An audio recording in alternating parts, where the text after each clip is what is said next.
మీరందరూ ఎలా ఉన్నారు? మీరందరూ ఆరోగ్యంగా ఉండాలని మనస్ఫూర్తిగా కోరుకుంటూ ఈ రోజు చెప్పబోయే సబ్జెక్ట్ వచ్చి అందరికీ అద్భుతంగా అవసరమైన సబ్జెక్ట్.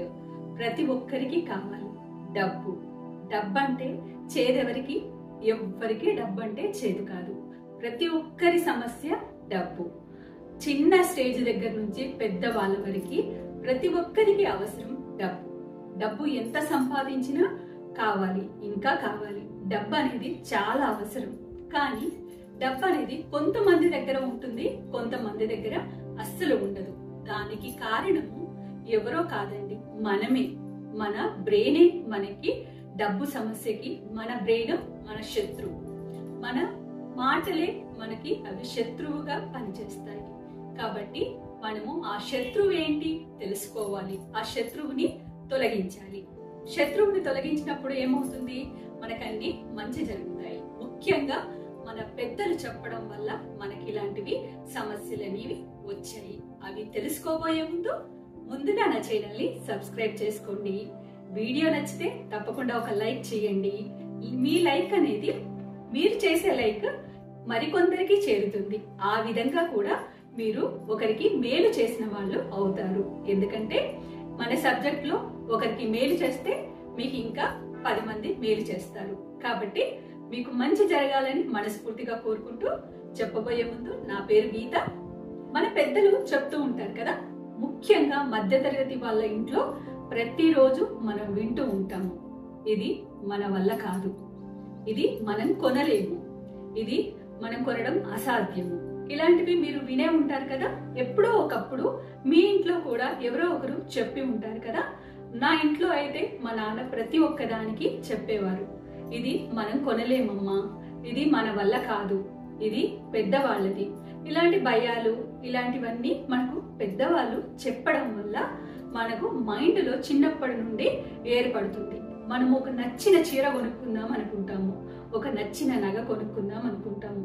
కానీ అంతలోనే ఇది మనది కాదు, మన స్టేటస్ ఇది కాదు, మన మైండ్ లో అది ఉండిపోయింది. మనది ఇది కాదు, మనం కొనుక్కోవాలంటే మన పరిస్థితులు ఇవి కావు, అది పెద్దవాళ్ళు కొనుక్కునేది, అది గొప్ప వాళ్ళు చేసేది, మనము చాలా మధ్య తరగతి వాళ్ళం, మనకు ఇది సాధ్యపడదు. ఇలాంటివన్నీ మన బుర్రలో నింపేశారు. కాబట్టి మనం ఇలాగే ఉండిపోయాము. మీరు ఆలోచించండి, అంబానీ గారికి ఉన్నవి 2 కాళ్ళు 2 చేతులు, ఒక బ్రెయిన్. మనకి ఉన్నవి కూడా 2 కాళ్ళు 2 చేతులు, బ్రెయిన్ ఒకటే. కానీ వాళ్ళు అలా ఉపయోగించుకుంటున్నారు, మనం ఇలా ఉపయోగించుకుంటున్నాం. అంటే అది మన ఆలోచన ధోరణి మాత్రమే. ఆలోచన ధోరణిని మనము మార్చుకోవాలి. మనము డబ్బుని ఎంతైనా సంపాదించగలుగుతాము. అంటే నేను మళ్ళీ వచ్చేసి డబ్బిలా ఎక్కడి నుండో పడిపోతుంది, మాయా మంత్రం అలాంటివైతే కాదండి. మీరు మనసులో గట్టిగా అనుకోవడం వల్ల మనకి మంచి ఆలోచనలు వస్తాయి. మంచి ఆలోచనల వల్ల మనకి డబ్బు సంపాదించే మార్గాలు కూడా కనబడతాయి. మన ఆలోచన మంచిదైందనుకోండి, మన ఆలోచన మంచిదైనప్పుడు మనకు వచ్చే అవకాశాలు, అద్భుతమైన అవకాశాలు అనేది వస్తాయి. డబ్బు వస్తుందంటే ఊరికే రాదు, కాకపోతే మనకు మార్గాలు చూపిస్తుంది ఆ విశ్వం అనేది. ముఖ్యంగా మన పెద్దవాళ్ళు చెప్తారు, వాళ్ళు డబ్బున్న వాళ్ళు. ఇలాంటిది డబ్బు మీద తప్పుడు అభిప్రాయము, తప్పుడు ధోరణి మనకు ఉంది. ముందుగా ఆ భయాలని, ఆ డబ్బు పట్ల ఉన్న ధోరణిని మనము తొలగించుకోవాలి. తొలగించుకున్న తర్వాతే మనకు పాజిటివ్ అనేది, డబ్బు మీద ఒక మంచి అభిప్రాయం ఉన్నప్పుడే మన దగ్గరికి డబ్బు అనేది వస్తుంది. మనము ఎలాంటి అభిప్రాయాలను పెట్టుకున్నామంటే డబ్బు మీద, డబ్బు అనేది చెడ్డ వాళ్ళ దగ్గరే ఉంటుంది. మంచివాడు ఎప్పుడు లేనివాడుగానే ఉంటాడు. లేదంటే మంచోడికి డబ్బు ఎక్కడ ఉంటుంది? వాడు ఎన్నో చేశాడు పాపాలు, కాబట్టి వాడికి డబ్బు వచ్చింది. ఇలా మనం పెద్ద వాళ్ళ దగ్గర ఎప్పుడు విన్నాము. కాబట్టి మన మైండ్ లో డబ్బున్న వాళ్ళంతా చెడ్డవాళ్ళు, డబ్బు లేని వాళ్ళంతా మంచివాళ్ళు అని మన మైండ్ లో అది స్థిరపడింది. దానివల్ల మనం మంచి వాళ్ళము, అందుకే మన దగ్గర డబ్బు లేదు అని మనం ఇలా అనుకోవడం వల్ల డబ్బు అనేది ఎప్పుడు మనకు రాదు. ఎప్పుడైతే మనం డబ్బుని ప్రేమిస్తామో, డబ్బుని గౌరవిస్తామో, అప్పుడే మన దగ్గరికి డబ్బు వస్తుంది. చూడండి, చాలా మంది ఇళ్లలో ఎందుకంటే అంతెందుకు మీకు చెప్తున్నాను, కానీ ఒక 10 ఏళ్ల ముందు నేను కూడా 10 ఏళ్ల కిందట డబ్బు పట్ల అమర్యాదగా డబ్బు అనేది తీసి ఫ్రిడ్జ్ మీద పెట్టుకోవటం, ఎక్కడ పడితే అక్కడ షెల్ఫ్ లో పెట్టడం, అమర్యాదగా అలా చిల్లర పెట్టడం, మనము యథాలాపంగా ఎవరైనా తెచ్చి కానీ ఎక్కడో ఒక దగ్గర పెడతాము.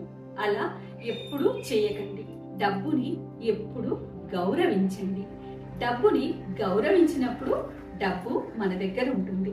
మీరు ఆలోచించండి, మన ఇంటికి ఎవరైనా ఒక వ్యక్తులు కానీ ఎవరైనా వచ్చినప్పుడు మనం ఎలా మాట్లాడతాము? వాళ్ళని ఎంతో మర్యాదగా లోపలికి రండి రండి అని పిలుస్తాము, మంచి నీళ్ళు ఇస్తాము, ఏమైనా తింటారా, కాఫీ, టీ, ఇలా ఎంత మర్యాద చేస్తాము. మర్యాద చేసినప్పుడే కదా వాళ్ళు మళ్ళీ మన ఇంటికి రావాలనుకుంటారు. ముభావంగా ముఖం పెట్టుకున్నా, సరిగ్గా పలకరించకపోయినా వాళ్ళు మళ్ళీ మన ఇంటికి వస్తారా? రారు కదా. ఒక మనిషి మనకి తిరిగి రానప్పుడు లక్ష్మీదేవి కదా, మనకి డబ్బు అనేది ఎలా వస్తుంది చెప్పండి? మనము అమర్యాదగా ఎప్పుడైనా ప్రవర్తించి ఉంటాం కదా, అది మనం తెలుసుకోవాలి. అందరికీ ఈగో ప్రాబ్లం ఉంటుంది. ఎప్పుడైతే ఈగో ఉందో అప్పుడు వాళ్ళకి మంచి జరగదు. ఈగో ఉండకూడదు.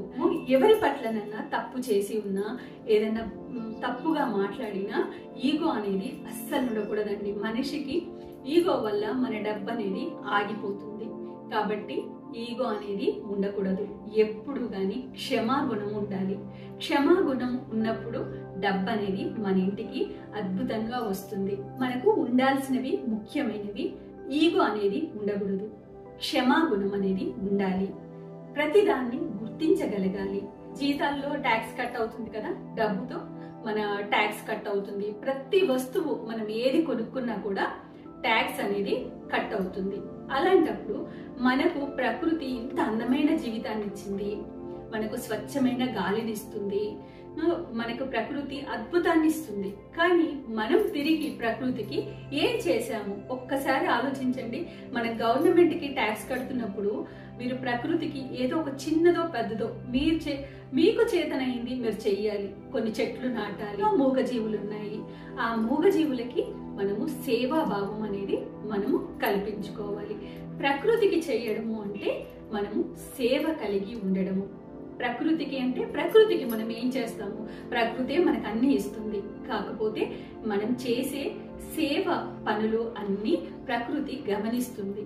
వీడు నా బిడ్డ, నేను చూపించిన మార్గంలో వెళ్తున్నాడు, వీడు ప్రకృతికి ఎంతో మేలు చేస్తున్నాడు, వీడికి 10 రూపాయలు ఇస్తే 2 రూపాయలు దానం చేస్తున్నాడు, వీడికి ఎంత మంచి దాన గుణం ఉంది అని ఆ ప్రకృతి మాత కూడా సంతోషించి మనకి డబ్బుని అనేది ఇస్తుంది. కాబట్టి ముందుగా మనము ఎప్పుడు కానీ సేవాభావం అనేది చాలా ముఖ్యం. 100 రూపాయలు మనకు వచ్చిందనుకోండి ఆదాయము, మనకి ఇన్కమ్ ట్యాక్స్ కట్ అవుతుంది. ప్రతి వస్తువు కొంటే ట్యాక్స్ ఇస్తాము మనము. కానీ ప్రకృతి ఇంత అందమైన వాతావరణాన్ని మనకిచ్చింది, కానీ మనం ప్రకృతికి ఏం తిరిగిస్తున్నాము అన్నది ఒక్కసారి ఆలోచించండి. ప్రకృతి మన నుంచి ఏమీ ఆశించట్లేదు. కాకపోతే ఎవరికైనా అవసరం ఉన్న వాళ్ళకి మనము ఒక సహాయం చేయాలి. నా దగ్గర ఇది ఉంది, ఒకరి దగ్గర లేదు అన్న వాళ్ళకి సహాయం చేయటం వల్ల మనకు ఏదైతే మనం ఇస్తామో అంతకు 1000 రెట్లు మనకి వస్తుంది. అది ఒక్కటి మీరు గమనించండి, మీ జీవితంలో అద్భుతాలు జరుగుతాయి. అదే సేమ్ టైం మీలో ఉన్న భయాలని వదిలేయండి. ఎలాంటి భయాలు కూడా పెట్టుకోవద్దు. మన దగ్గర డబ్బు లేదు, మన దగ్గర డబ్బు రాదు. చిన్న పిల్లలకి ముందు నుంచే ఇలాంటి భయాలు పెట్టకండి. అంత లేదు, వాళ్ళ నాన్నకి పెద్ద జాబు కాబట్టి వాళ్ళ నాన్న కొనగలుగుతున్నాడు, ఇలాంటివి అస్సలు చెప్పకండి. మా పేరెంట్స్ నాకు చెప్పారు, కానీ నేనెప్పుడు నా పిల్లలకి చెప్పలేదు. మీరు ఏదైనా చేయగలుగుతారు. నేను కొనుక్కోలేనిది ఏదైనా మీరు కొనుక్కోగలుగుతారు. మీరు ప్రతి ఒక్కటి కొనుక్కుంటారు. వాళ్ళకు ఉన్నది ఎక్కువేంటి, మనకు ఉన్నది తక్కువేంటి, మనము అందరితో సమానం అన్న భావన ఉంటే ఆ అంబానీకి ఏంటి, మనం కూడా అంబానీలాగా మారిపోవచ్చు. కాబట్టి మన ఆలోచన ధోరణి అనేది మారాలి. మారినప్పుడు మనకన్నీ మంచి జరుగుతాయి. ఈ సబ్జెక్టు మీకు నచ్చిందంటే మీరు లైక్ చేయండి. మీరు మీ జీవితంలో ఎలా మార్చుకోవాలన్నది చూసుకోండి. మీరు డబ్బు పట్ల ఎప్పుడైనా తప్పుగా ప్రవర్తించి ఉంటే క్షమించమని కోరుకోండి. డబ్బుని క్షమించమని అడగాలి. ఈగో అనేది ఉండకూడదు. నేను డబ్బుని ఏంటి క్షమించమని అడగడం ఏంటి అని అనకూడదు. డబ్బు వైబ్రేషన్ తో ఉంటుంది కాబట్టి డబ్బుని మనము గౌరవించి, ఎప్పుడైనా మీరు చూసారా, డబ్బు అంటే ఎలా తీసి ఇలా ఇచ్చేస్తూ ఉంటాం, అంతేకాని ఆ డబ్బుకి కూడా వైబ్రేషన్ ఉంది, ఆ నోటు మీద ఎవరున్నారు, ఎలా ఉంది అని కూడా మనం చూడము. డబ్బు అంటే డబ్బు, మనకు వచ్చిందా సామాను, మనం కొనుక్కున్నామా, వస్తువులు కొనుక్కున్నామా అంతే ఆలోచిస్తాము. కానీ మన ధ్యాన మార్గంలో ప్రతి వస్తువుని గమనించాలి, ప్రతి వస్తువు మీద వైబ్రేషన్స్ ఉంటాయి, ప్రతి దానికి కృతజ్ఞత భావం ఉండాలి. అప్పుడు మనకన్నీ మంచి జరుగుతాయి.